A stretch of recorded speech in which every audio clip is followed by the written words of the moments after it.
Je vais essayer de vous présenter un peu la vision que j'ai du marché de l'or pour cette semaine.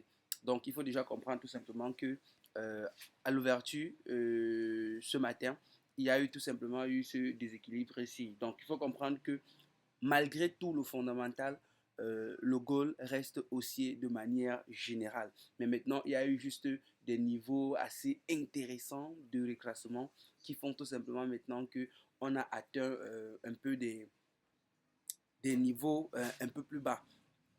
Donc la vision un peu globale, c'est quoi? C'est de voir le gold revenir à ce niveau-ci là, à ce niveau de prise de liquidité, parce que il faut comprendre que hier à l'ouverture, cette réaction était très importante. Tout le monde a compris, en fait, il y avait déjà même un signe avant même l'ouverture que à ce niveau-ci, ce niveau de résistance-ci devrait être un niveau, ce niveau de support aussi là, s'était transformé en une résistance à ce niveau-ci. Donc il y a eu une sorte de double top ici, et là, c'est normal qu'il y ait un retour. Donc même ceux qui traitent de la SNR, voilà.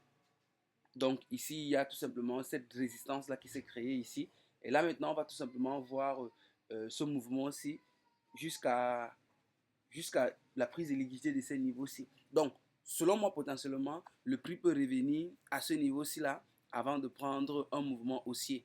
Avant de prendre un mouvement haussier. Parce que sur toute la semaine, ça c'est ma vision de la semaine en fait. Parce que j'ai une position qui est entre ici à 49,71. J'ai une entrée ici à 49,71. Généralement, c'est ce que je fais. J'ouvre ma position, même si c'est avec un petit lot.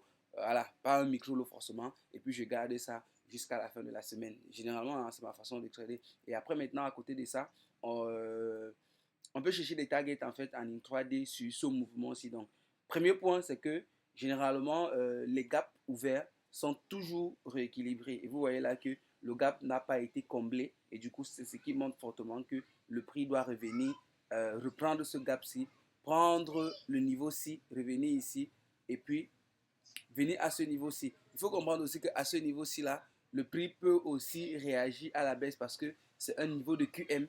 Pour voir le niveau de QM là, il faudrait un peu mettre le diagramme en ligne pour pouvoir mieux le voir. Voilà.